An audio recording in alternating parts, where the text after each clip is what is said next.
എല്ലാവർക്കും ഇന്നത്തെ വീഡിയോയിലേക്ക് സ്വാഗതം. ഇന്ന് രണ്ട് ചെറിയ റെസിപ്പീസാണ് കാണാൻ പോകുന്നത്. ഒന്ന് മുളക് ചുട്ട ചമ്മന്തിയും, രണ്ട് കറിവേപ്പില ചമ്മന്തിയും. എങ്ങനെയാണെന്ന് നോക്കാം അല്ലേ. മുളക് ചുട്ട ചമ്മന്തി ഉണ്ടാക്കാനായിട്ട് ഞാൻ കുറച്ച് തേങ്ങ ചിരകി വെച്ചിട്ടുണ്ട്. എന്നിട്ട് അതിലേക്ക് എരിവിന് ആവശ്യമുള്ള വറ്റൽമുളക് തീയിൽ ചുട്ടെടുത്തിരിക്കുന്നതാണ്.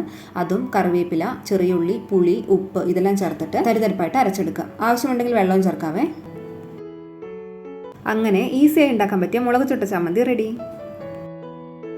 അടുത്തതായി ഉണ്ടാക്കാൻ പോകുന്നത് കറിവേപ്പില ചമ്മന്തിയാണ്. അതിനായിട്ട് ഞാനൊരു ചട്ടി അടുപ്പത്ത് വെച്ചിട്ട് അതിലേക്ക് കുറച്ച് എണ്ണ ഒഴിച്ചു കൊടുത്തിട്ടുണ്ട്. എണ്ണ ചൂടായത് അതിലേക്ക് കുറച്ച് ഉഴുന്നുപരിപ്പ് ചേർത്തിട്ടൊന്ന് ഇളക്കി കൊടുക്കാം.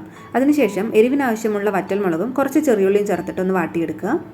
ഇതൊന്ന് വാടി വന്നതും ഇഞ്ചിയും തോല് കളയാതെ ചതച്ച് വെച്ചിരിക്കുന്ന വെളുത്തുള്ളിയും ചേർത്തിട്ടൊന്ന് ഇളക്കി കൊടുക്കുക. ഇത്രയും ആയതും ഇനി അതിലേക്ക് കഴുകി വൃത്തിയാക്കി വെച്ചിരിക്കുന്ന കറിവേപ്പില ചേർത്ത് കൊടുക്കണം. എൻ്റെ അടുത്ത് കുറച്ച് പുതിന ബാക്കി ഇരിപ്പുണ്ടായിരുന്നു, അതും കൂടെ ഞാൻ അതിലേക്ക് ചേർത്തുന്നുണ്ട്. എന്നിട്ട് ഇതേപോലെ ഒന്ന് നന്നായിട്ട് വഴറ്റി കൊടുക്കുക.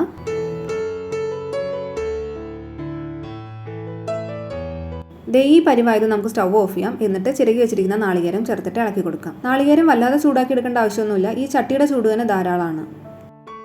ഈ കൂട്ടിൻ്റെ ചൂടാറിയതും ഇതൊരു മിക്സിയുടെ ജാറിലേക്ക് മാറ്റുക. എന്നിട്ട് ആവശ്യത്തിന് ഉപ്പ് ചേർക്കുക. കുറച്ച് പുളിയും ചതച്ച് വെച്ചിരിക്കുന്ന കുരുമുളകും ചേർത്ത് കൊടുക്കുക. എന്നിട്ട് വെള്ളം ചേർക്കാതെ ഇത് ആദ്യം ഒന്ന് അരച്ചെടുക്കണേ. ഞാനിവിടെ കുറച്ച് ഉഴുന്ന് ചേർത്തിട്ടുണ്ടായിരുന്നല്ലോ ഇതിൽ. അപ്പോൾ ആദ്യം തന്നെ വെള്ളം ചേർത്ത് അരയ്ക്കുകയാണെങ്കിൽ ഉഴുന്ന് പരിപ്പ് അരഞ്ഞു കിട്ടാൻ വൈകും. അപ്പോൾ അതിനാണ് ആദ്യം വെള്ളം ഇല്ലാതെ അരച്ചിട്ട് അതിനുശേഷം വെള്ളം ചേർത്ത് അരയ്ക്കുന്നത്. ഞാനിപ്പോൾ അവിടെ ഈ ഒരു പരുവത്തിലാണ് അരച്ചെടുത്തിരിക്കുന്നത്. അങ്ങനെ കറിവേപ്പില ചമ്മന്തി റെഡി ആയിട്ടുണ്ട്. ഈ ചാനലിടുന്ന വീഡിയോസ് നിങ്ങൾക്ക് ഉപകാരപ്പെടുന്നുണ്ടെങ്കിൽ ചാനലൊന്ന് സബ്സ്ക്രൈബ് ചെയ്യണേ.